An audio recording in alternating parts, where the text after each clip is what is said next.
Oh, wait. Hi, hello. Give me 1 second. I can move these off the frame a little bit.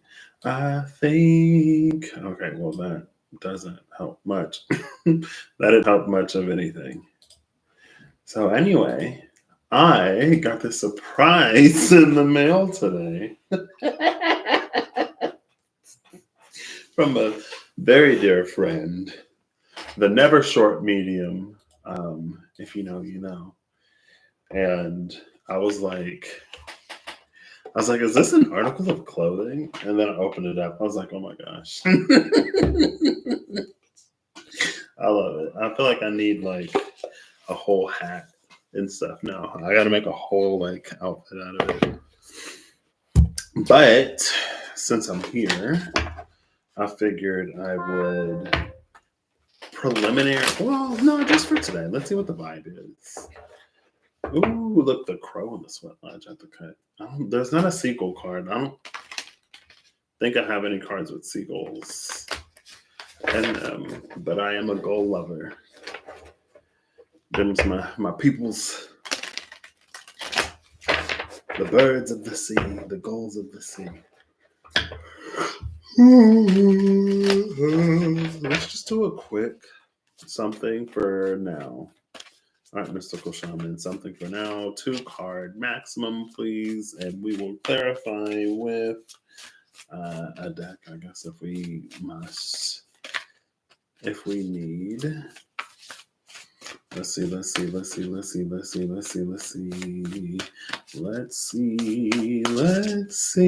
Too many cards.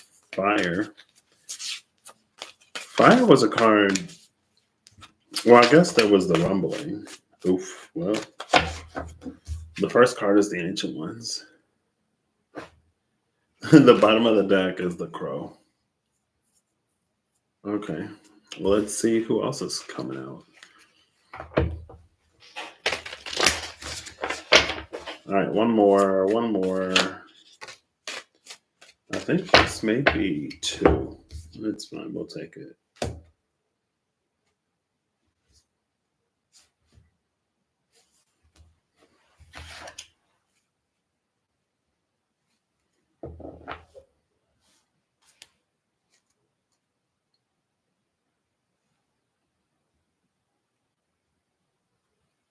I don't know what this is. The Hunter in Water.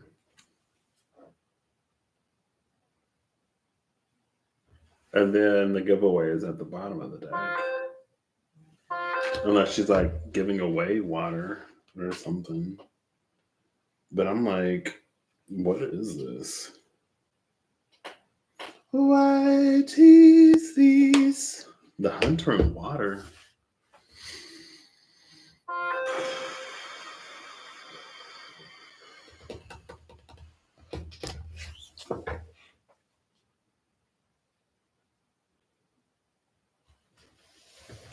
I had a dream one time because of course I do. Of course I did. I would always have dreams.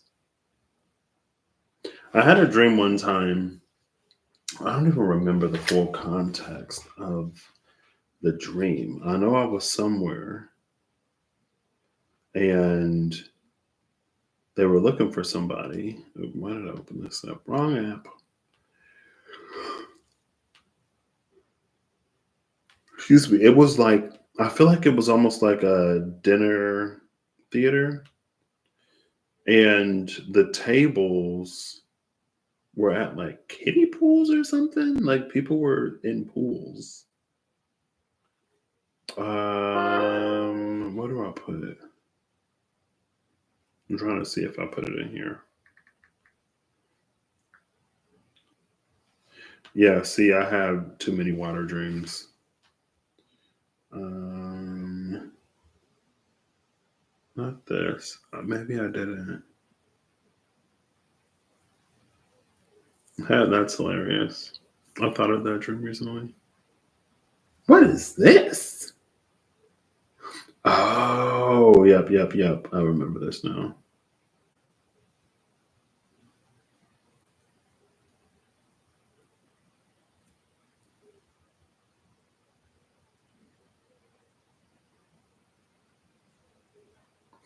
I don't know.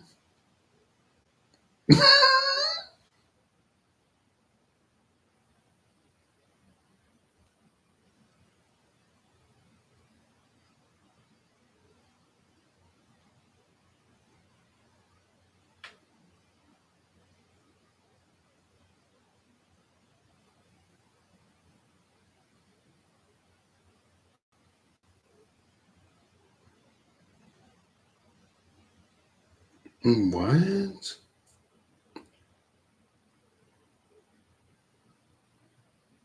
Okay, this dream I remember. Like the last dream I had in this night, I remember. These other dreams, I'm like, what? There are birds in this dream though, which is interesting. Birds that would like crap on stuff. Ew, yeah. Thank you. I was like, oh my gosh. At first I was so confused. I was like, what? Is this clothing? But then I pulled it out and I saw the seagull. I was like, okay. I love it.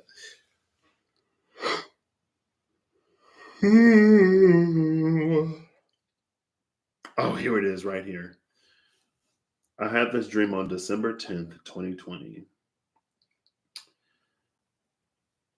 So I had a dream that I went to a dinner theater type thing. There came a part with the chalice or holy grail. They were selecting someone from the audience as a participant, but I could tell that they were actually looking for someone.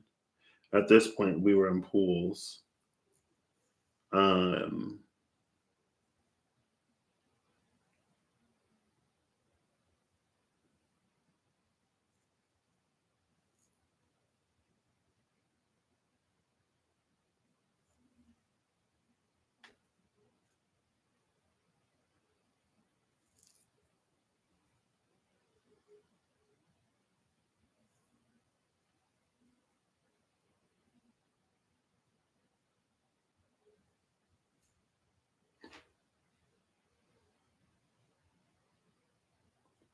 what? Yeah. So anyway, there was somebody that they were looking for, and they brought over a chalice. And it's interesting because so who appeared? I guess that there was an older woman who was outside who couldn't get into the dinner theater, and then they found some woman. They found like a youngish woman. I don't think she was like a girl. She started singing and dancing, and then she left. And after she left, the older woman came in, and I guess as I was like thinking about it and typing it, I was like, were they the same person? Like, was the older woman this woman? But I don't know. But it makes me think of that dream because it's like hunting for the ancient ones, like in the water. Girl, I don't know. Maybe I just came on here to show off my seagull shirt with my seagull hoodie that the never short medium got for me. I almost want to use I'm gonna grab the fairy tarot. Why not? I don't think it's down here. Give me one moment. We're gonna get to the bottom of this. I could use the elemental tarot too. By Brian Froud or Frode. Where is it? Where is it? It should be right here. It's exactly where it should be. It's exactly where it should be. Why the fairy oracle? I don't know. I don't know what's happening. Excuse me. There we go. You see the seagull? How are you doing tonight, Eve? I know it's getting late. It's almost bedtime. I went to bed at a decent time last night because 6 to 7 hours ain't cutting it no more. And so I went to bed at a decent time only to be roused from my slumber at approximately 2:30 a.m. by the sound of hail pelting the windows and the walls and the roof. And then 30 seconds after I wake up, thunder cracks. I'm like, oh my gosh, I can't win. I can't win. But tonight, I'm getting some sleep.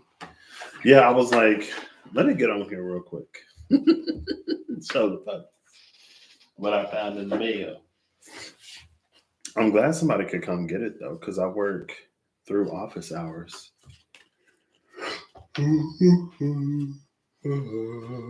Excuse me. What is this? The Ancient Ones, the Hunter in the Water.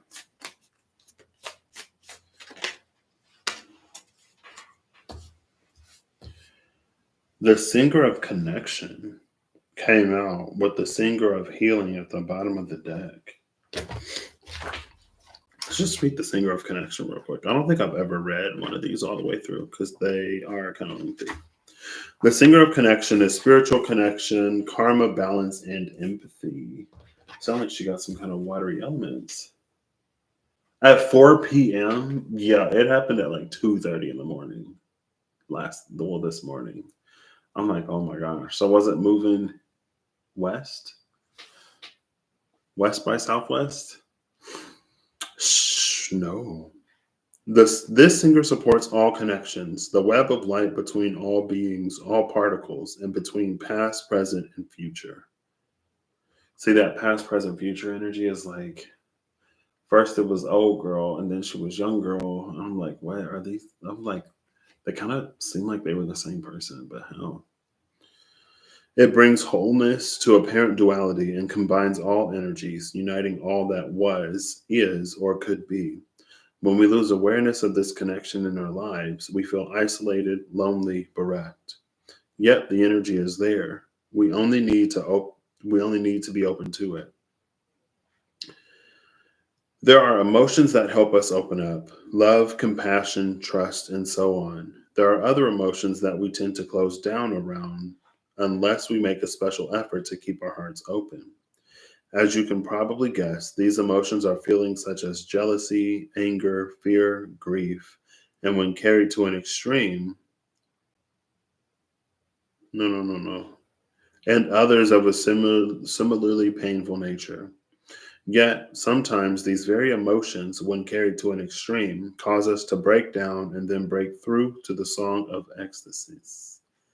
This is a risky way to go, as well as an extremely difficult one, because more often the breakdown just stays broken for a long time, and then we retreat back to a more crippled version of our original selves. A far better way to become ever more aware of our essentially holistic nature is to work at keeping our hearts open, seeing relationships, being earthed and centered and connected. In a meditation, someone, and I expect it was this singer, asked me to let go of all my defenses. I argued that surely we needed defenses in this world in order to survive. I was firmly but lovingly told, it is only by letting go of all your defenses that you can become invulnerable. That gave me such a strong shock of recognizing the rightness of it that I couldn't even breathe for a moment. But then, still reluctant because it sounded like a big job, I muttered that I didn't think I knew how to do that, or even what all my defenses were. I was assured kindly that I would receive help if I asked for it, and I know that you will be given the same aid too. This is interesting because I've seen like a number of posts that was like, or like a number of posts, a number of people like surrender today. Like I feel like within the past few hours, like surrender, let go, do this, do that. And I'm like, obviously this ain't for me. This is just the algorithm. This ain't no kind of synchronicity. These folks that would have popped up anyway, type, you know. Oh, but the giveaway is here. I forgot about the giveaway. Water is also, of course, an element of spirituality and connection.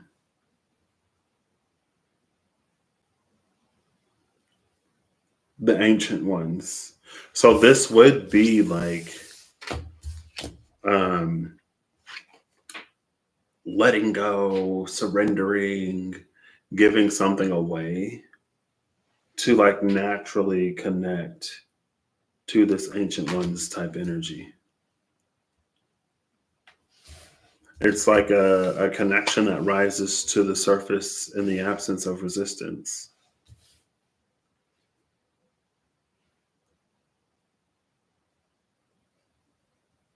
Maybe it's not for me though. Maybe it was just for me to see for this. You know what I mean?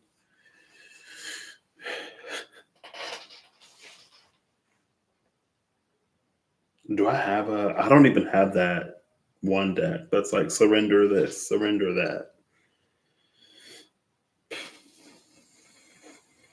I do have the energy oracle cards, and I have cards of envy and hostility and stuff like that, right? Let me roll over here to find them. I think it's in this drawer. Nope, it should be in this top drawer. I always look in this top drawer first, and it's never in here, and they're literally right here. The one time I don't look in the top drawer first, because they're always up there, but I have other cards that are always up there, and they weren't up there. Now, is there a surrender card in this deck that I can look before and after? I don't think so. We're using all oracle cards today, which is fine. The Angel of Balance and Rest and Rejuvenation.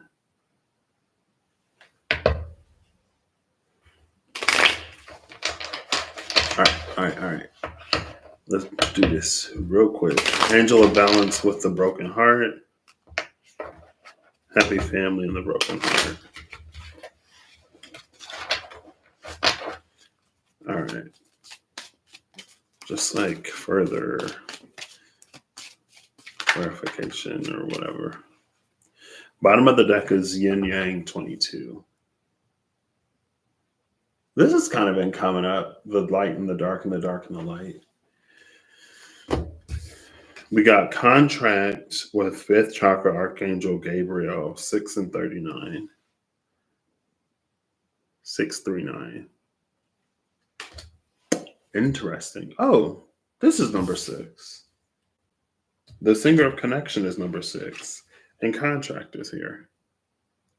Now, see, that would be, again, it's almost that like in the absence of resistance, it's something that surfaces naturally.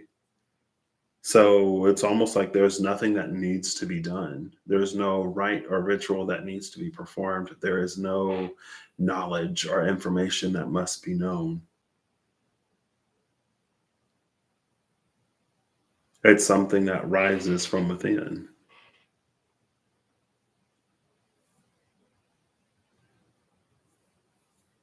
And it's like in the binding nature of a contract, it's that same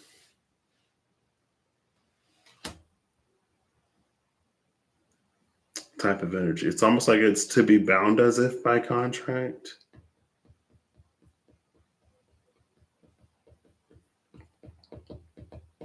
Did it? I was at work and I started watching the Taurus one. And I was like, wait, is this like an actual like movie or something? Because you were talking about people and I was like, wait, I don't think these are just like, I don't think this is just a thing. Like, I think this is a thing. Like when you had the Wizard of Oz. And I think there was another one. I feel like it was like Greece, maybe. Was it Greece?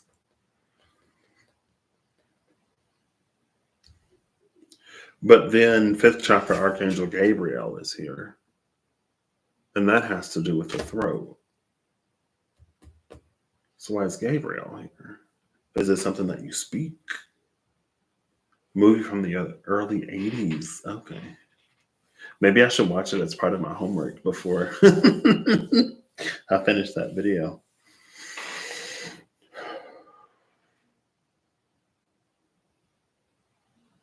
Let's get one more of these.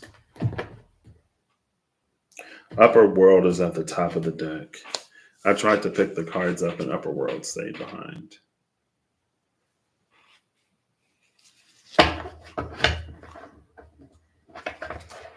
Heart of the Sky with the giveaway.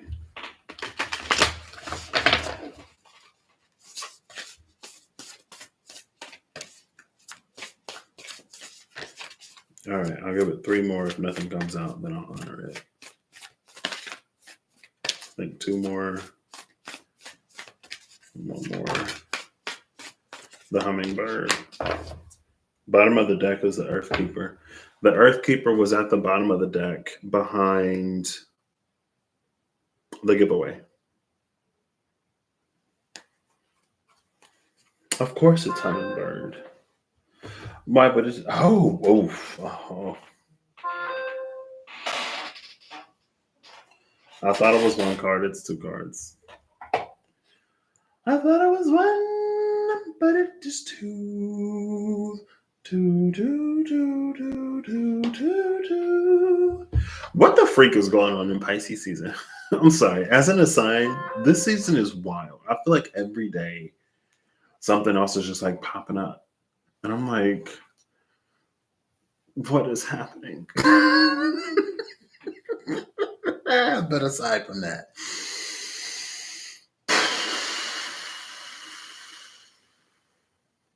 okay.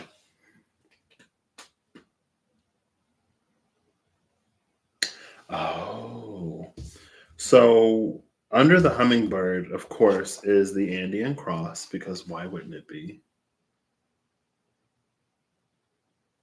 And it's almost like it's that same energy. Now, there is. Sometimes when I look at this card, I feel like there's like water. Like there's a pool of water or like a globe or a glob of water, a drop of water in the feet of this hummingbird. Like sometimes I can kind of see it. And it's like this is in a pool of water. There's the reflection. And this same yellow, I guess we kind of see it in all of these. Well, it's behind the hummingbird and this ancient ones, but it's the color of the Indian cross. Now it is a little bit more reddish, which could lunar eclipse on the 25th, since it's a little bit coppery.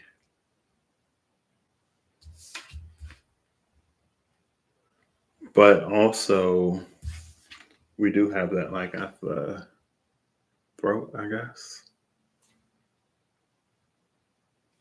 Girl, what the freak is this?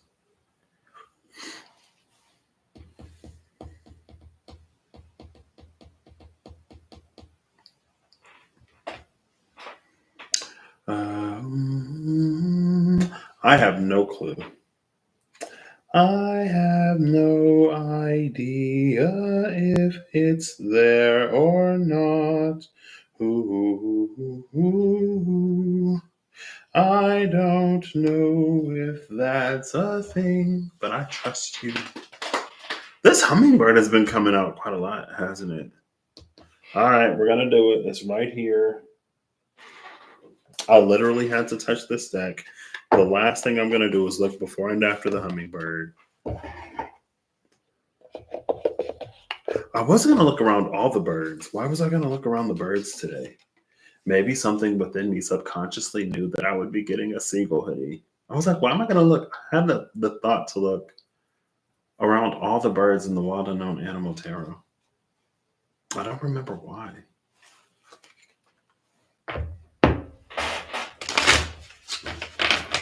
No clue. Oh, the unicorn and the gazelle at the cut. What? Oh my gosh. Shout out to the rare gazelle, obviously. The unicorn is rare, and then there was the gazelle. All right, 2 more. Oop, 1 more. And I'll cut it. A card came out, and it's, of course, the snake. which is another animal we've been seeing a lot of lately. Bottom of the deck is the octopus. I'm going to pull from the bottom. Octopus, lion, scorpion. See, this is like this is giving me not trickster. The octopus is clever, the lion is strong, and then the scorpion is the one that administers the sting. Also, was that gate? I feel like I haven't seen. Was it gate 6?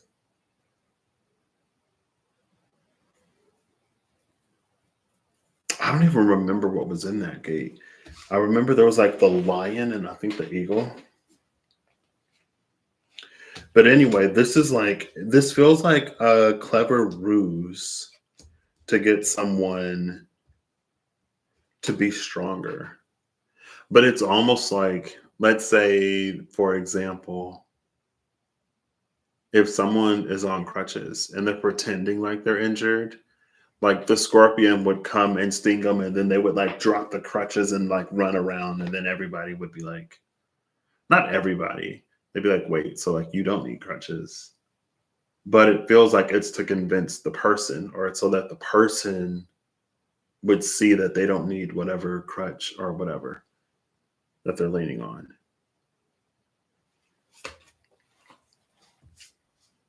And maybe that plays into the part where he was talking about not knowing if he could shed all of his defenses. The Master Maker is card number 22. I opened the book to the Master Maker, and then Yin Yang is at the bottom of the deck. Number 22. Oh, of course it is, because why wouldn't it be? Oh, card 6. Oh, there we go. Card 6. It is only by letting go of all your defenses that you become invulnerable. He said he didn't think he knew how to do that or even what all his defenses were. And he was assured kindly that he would receive help if he asked for it. It's help, you know? And it's like, oh my gosh, what'd you sting me for? To help you prove to yourself that you don't need the crutches anymore. And it's like, weren't there gentler ways of doing it? Maybe not. All right. Who am I looking for? The hummingbird. Oh, right there. Black egg, hummingbird, and the zebra with the moth and the vulture outside of that. Moth is interesting because I just shared the video on my community page about how domesticated silkworms have to be basically cut out of their cocoons because they spin that, like, their silk is 2 to 3 times thicker than the wild variety. Now, of course, that's because you know how profitable silkworms and silk moths are.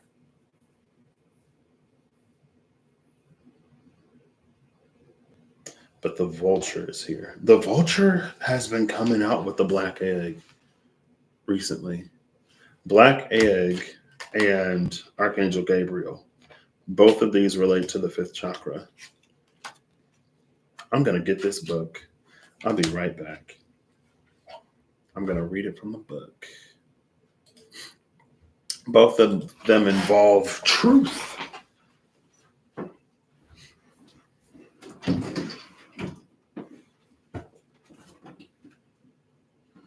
Are you here?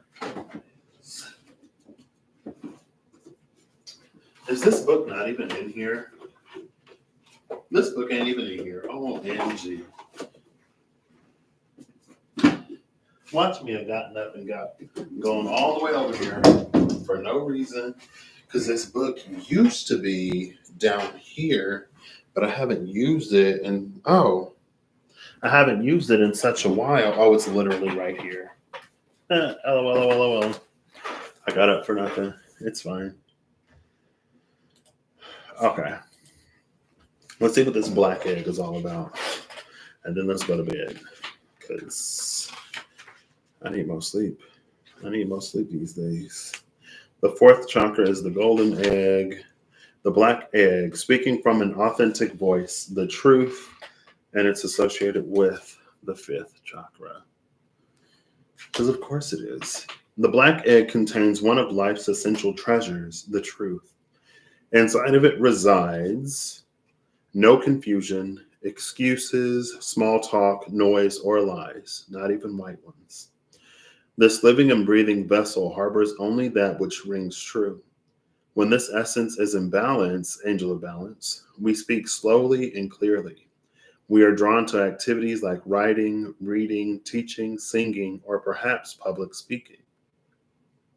Sounds draw us in, books draw us in, the concept of truth itself draws us in. We start asking questions like, what do I know to be true about myself? And what is true about the world? When the energy of the black egg is not yet accessed, we speak from an unsure place. We say things others want to hear, gossip, or repeat stories to justify our subpar behavior.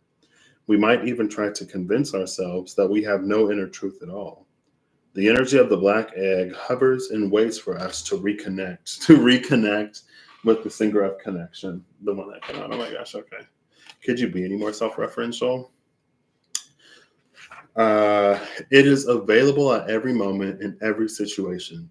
It's the epicenter of truth, the birthplace of our voice. The black egg in the fifth chakra, the subtle essence of this card resides, at the base of the throat, at the Vishuddha chakra. The ancient sages saw the center as the hub that governs our speech and expression. Vishuddha translates as especially pure. Ooh, not just pure, but especially pure. The balance of this center is important for all of us, but is especially essential for writers, editors, musicians, and teachers. Okay.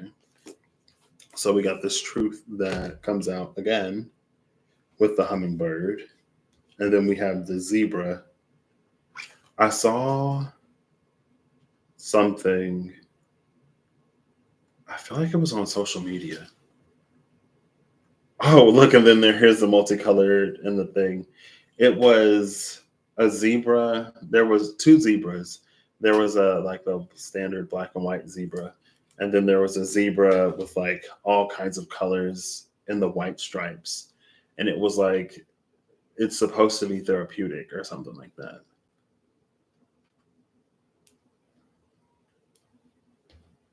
Like they say, it's supposed to be therapeutic. And then we see on the third eye this triangle of fire with all those colors on it. Now, zebra can be uniqueness. Let's just read zebra because I love to read. Ooh. Zebra, eccentric, creative, visionary. Zebras are the most precious of gems. The most precious of gems. Okay. So the authenticity of zebra, it being a precious gem on the second leap day, when I read the cards how I meant to read them instead of how I read it the first time, it was the unborn, something else. Unborn, the threshold, and the gem. And then on the other side was the lover. But to clarify that, was the Five of Cups and the Six of Pentacles. Now, the Five of Cups and the SKT is the grotesque. The grotesque is the one that is cast aside or isolated because of something that makes them different. But the thing that makes them different is what makes them unique. And what makes them unique is what is part of their divine creation, or they're like them being a divine creation. And sometimes it's their link to the divine. And then we have all of this like authenticity, speak your truth type stuff. And here too, it's that precious gem. Cool. They are young at heart, well cultured, and have an undying curiosity about life. Being in the company of a zebra personality not only is a delight, but also opens our minds. So we have open mind and an open heart. This is an open heart. right? This was an open mind. Be prepared. Their potent magic is contagious, and you may soon find yourself in a faraway land, expanding your worldview while having a blast. Zebras also like to contribute to the global health through environmental or volunteer work. This card may be a hint to pack your bags. Cool. So, open mind, open heart. We got this. We got this hummingbird here. Ooh. I feel like that had to be when I first got this. I separated out by elements to see like which animal came out and which element. I ain't done that in a minute. Maybe I'll do that. Maybe not. We'll see. But we have this one of spirit or ether, and we have this element of fire. And then, of course, there's the hummingbird, but we have all of this air on the outside.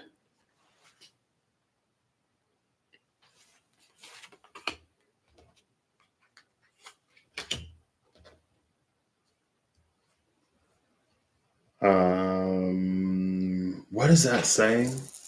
I feel like it was in a book somewhere. Set the truth free, it has its own wings. I remember reading that. Set the truth free, it has its own wings.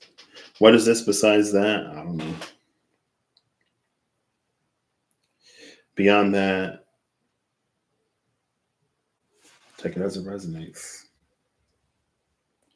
I'm not sure. I just wanted to show my seagull thing. So, what? Wait, are you going to get to visit anybody while you're in California? Anybody that I might know? Also, I hope you enjoy your time in California.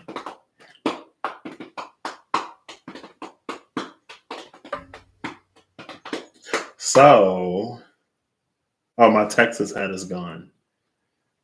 There is a potentiality in the craziness of whatever the freak is happening in this Pisces season. There's a potentiality that I may, at some point in the maybe not too distant to not necessarily immediate future, be in Texas. I might relocate to Texas. Again, it's like something that's in my awareness. It's just a glimmer. There's a star somewhere out there in the night sky in the neighborhood of Texas that just went recently. And I'm like, okay, yeah. I mean, again, it literally just like bing, bing, bing. There are so many things just like pinging all over, though. I'm like, okay. But yeah, maybe not, but maybe. But maybe not, but maybe. So, anyway, let's put all this back, get a final card, and call it a night. We don't have to make this like 15 hours long. There's some truth that rises to the surface. Ooh, I love the gazelle at the cut. Yeah. I know, like, when I was going through school, there were so many jobs that popped up in Texas. And I was like, I do not want to be in Texas. Please, anywhere but Texas. Now, I guess I'm open to it. So, we'll see. Look, the gazelle and the lion. Maybe I have to, was it? The seagull. Oh my gosh, the seagull. No, that was Goddess Aya. I think that was Goddess Aya. That was gate 5 when Reem had to dream about the seagull. Yeah. Anyway, I feel like that was God had died. Maybe it was gate 6. It could have been gate 7. I don't know. Now we got the horse and the sea serpent. Cool. Okay. All right. I'm going to put you back. I just like, I don't know. I feel like Texas gets hot or it's really warm, and I don't like I like the cold. I don't necessarily want to freeze. And maybe it depends on like what part of Texas, because Texas is so big. I mean, if the seagulls think that that's okay, maybe it'll be fine. Maybe if it works for the seagulls, it'll work for me.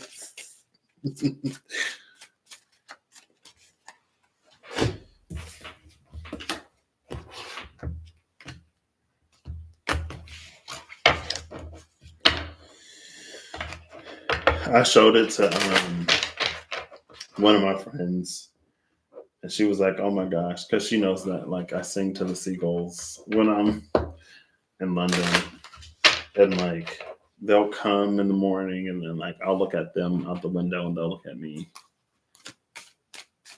And then sometimes when she's there, she'll sing to the seagulls, and she'll send me a video. I was like, "But the seagulls are so far away." She was like, "Well, there are places closer than London that have seagulls." And I was like, "That is true. I may have to visit one of them, show them my hoodie."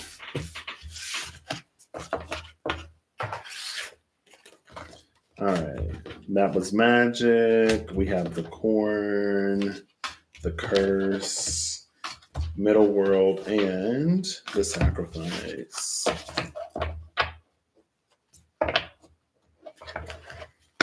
Eagle at the card. There's the eagle. I'm pretty sure it was lion and eagle in that day. See, I can't do hot.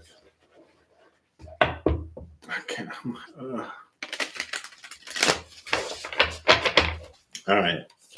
Mystical Shaman. Final card, please. Final card, please. Final card, please. Final card, please. Final card, please. Ooh, too many. I just saw the owl, though. 2 at the most. Here we go. We got number 42. Who is it? The Rainmaker? The Rainmaker. Oh, I'm looking at the bottom of the deck.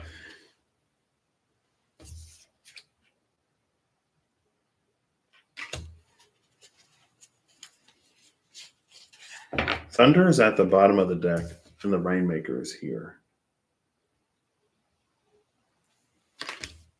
This is interesting. I feel like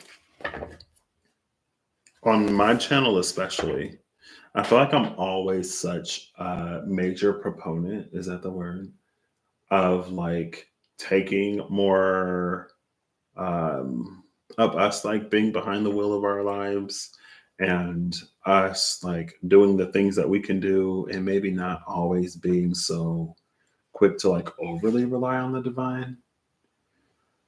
But at the same time, like there are things that only the divine can do, and the divine is there to help and to assist and to be a part of what makes our life so like miraculous and special and stuff like that. But I don't know. I'm like, I don't know if it's in like a cherry on top kind of way. But it's like the Rainmaker can call forth the rain, but she doesn't call the thunder. She doesn't call the lightning. The thunder and the lightning like takes place in the heavens. It's almost like because there's so much water in so many places, you can always like get a little condensation. But when it comes to like static discharge or whatever, that's not necessarily. Anyway, it's like there's what we do, and then there's what happens and what transpires in the heavens. And this feels outside of the control of the Rainmaker.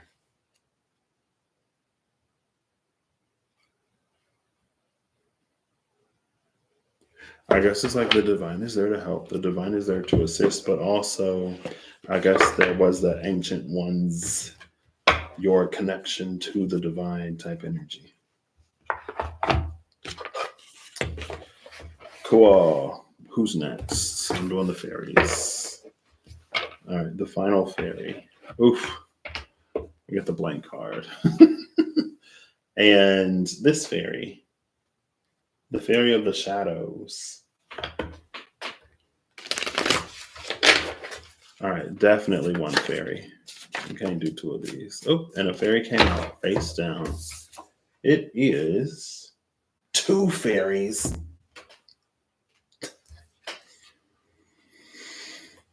Oh, I saw this one in the book, didn't I? Or maybe I don't know. Its face looks familiar. We have honesty, number 40, and then 4. He of the fiery sword. Oof. All right. Have a good night, Eve. Thanks again for the hoodie. I love it. I wasn't expecting it. Honesty and he of the flaming sword. Interesting. 40 and 4.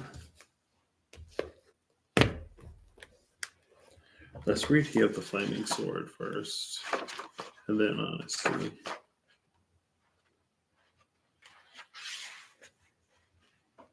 I'm not going to read the whole thing. He of the flaming sword, the active principle, spiritual will, justice, and protection. When the song comes into any of the manifest worlds, this world or fairy or another, it first encounters two principles, sometimes called yin and yang. Oh gosh, really? Or masculine and feminine, or great god and great goddess. He of the fiery sword is the primary manifestation of the yang principle: action, will, movement, force, fire. We see him in many ways, each one an aspect of his total being. All of the great gods and protectors are aspects of this power. The fiery sword is the archetype of all magical and mundane swords, and written upon the blade are the words, "Draw me not without cause, nor return me without honor." A member of the Oracle group notes, his fiery sword illuminates truth and dispels not truth. Illuminates truth, dispels not truth. And we had all that black egg, 5th chakra, Archangel Gabriel, truth energy. Oh, what does it say? His fiery sword illuminates truth and dispels not truth. And he literally came out with honesty. Oof.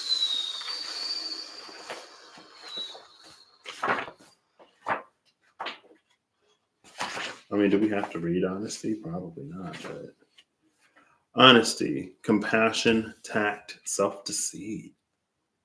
Just look at him. Could you doubt for a moment that he sees you just as you are and he loves you anyway?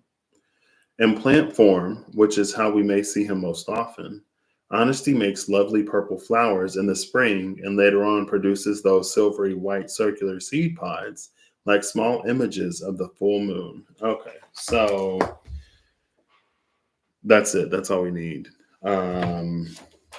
Because honesty is honesty. But y'all remember that community post that I made? If you don't remember, I'll put it up for you right now. About the purple flowers that were with that hummingbird. So here again, we see hummingbird. Now, it mentioned those purple flowers. There we go. Where is it? Those little, oh, look. You can see some of them too. The purple flowers at my the time was my birthday. The purple flowers on there. And then I already put it away, but in the hummingbird card, there were little white, I don't know if they're necessarily seed pods, but they were like little white flowers. They're not like silvery white seed pods. Hummingbird, I don't remember what number it was.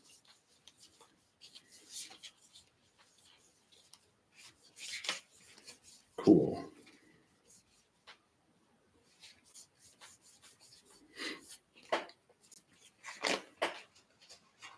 I guess they could be seed pods, like down here, especially. Cool. Love it. He of the flaming sword illuminates truth, dispels not truth. Fiery, masculine, yang principle, protector, all that stuff. And then bottom of the deck is number 41, Ike the Retriever with the silvery pearl. Are pearls silvery? I guess they're supposed to be like opalescent or something like that, right?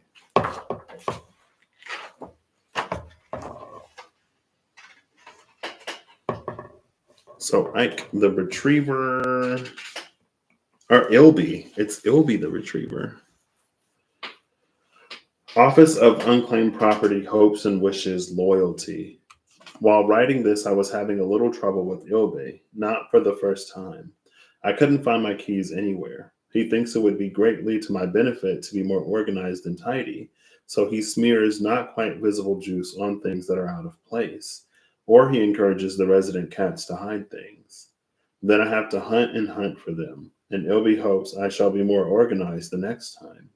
You may have encountered him in this guise. When he has done something like this, my son observes, he just looks at us with that, who, me? Look. My son also advises, keep your eye on him and whatever isn't nailed down.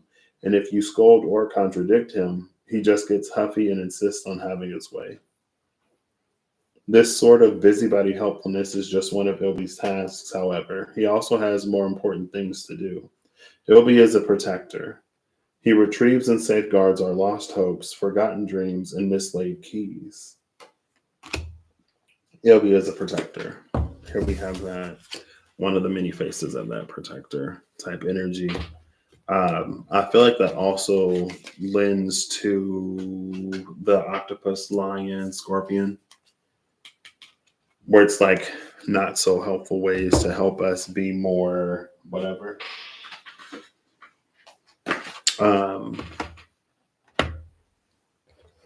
But also with this thing about truth, illuminating truth and dispelling non-truths.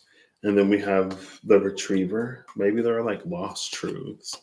Maybe in your own life, there were things that you knew to be true of yourself or things that you knew to be true of the world. But as you got older, circumstance had seen you forget.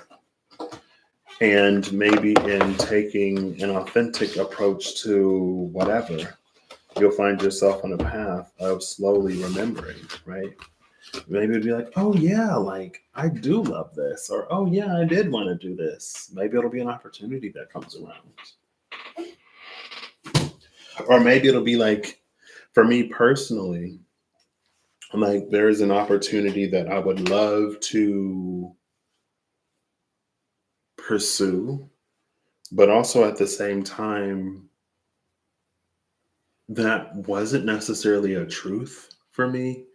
It was a convenience. So, anyway, was titled Maybe the Cat Moved It, was it? Maybe it was LB. Maybe it's Maybelline. Archangel Camuel at the second chakra and the Magician in the Mirror. Third chakra. I was like, second chakra, no. He's at the solar plexus. How you doing, Holly? I'm trying to like, oof, it's already almost been an hour. It's fine. This won't be a 2-hour video. All right. There we go. Ooh, looks like we got a few of them. Looks like we got 3 of them. Bottom of the deck is the Door to Spirit, number 32, and it's wide open. It's interesting because the top of the cards that came out is number 52, which is Goddess of the Moon. Goddess of the Moon is all about intuition. This could also be like a direct line of communication, like between you and the divine. And that was kind of sort of the energy of like, when all of the resistance is moved aside, the things that naturally rise. Now, we also have adjacent possibilities and financial constraints. So that makes this very interesting. Adjacent possibilities and financial constraints, it almost comes off as like there are also less than divine things that we could be open to. And those less than divine things may seem more like the divine if they play on or prey upon our fears, our anxieties, sometimes our hopes, desperations, and stuff like that, or like confirmation biases, right? When there's something that we would want to be true because how we see ourselves or how we would like to be seen.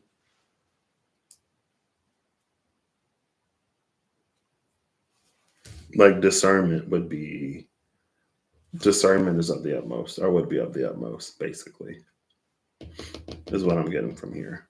Because there are many spirits and there are many forces that are subtle or unseen or behind the veil in some way.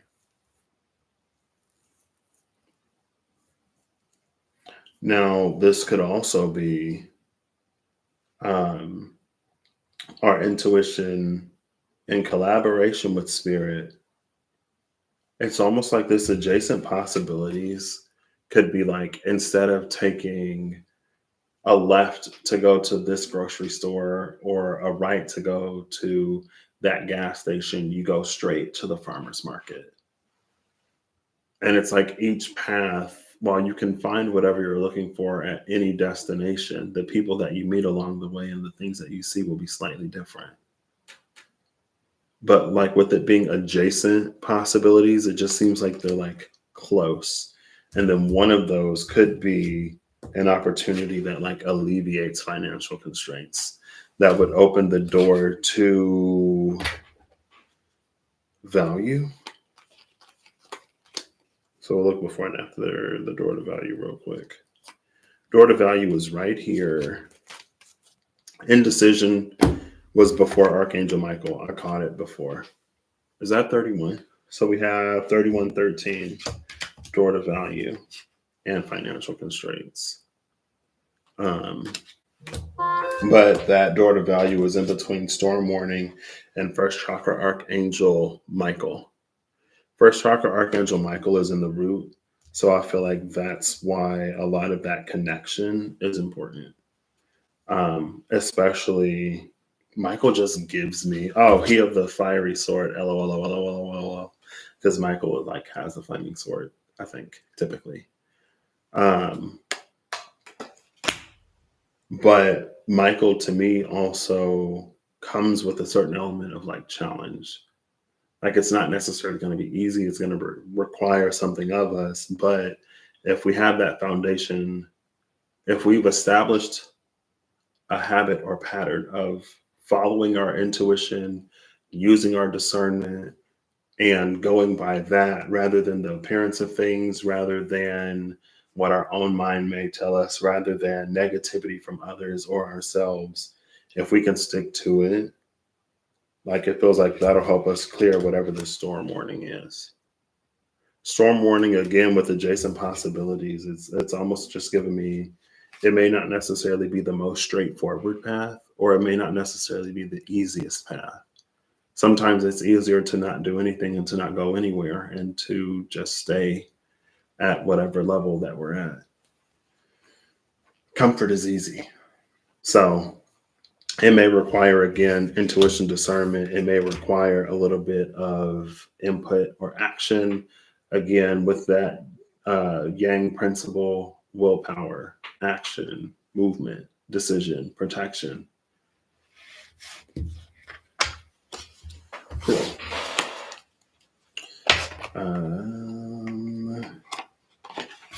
What else? I'm gonna have to go to the restroom.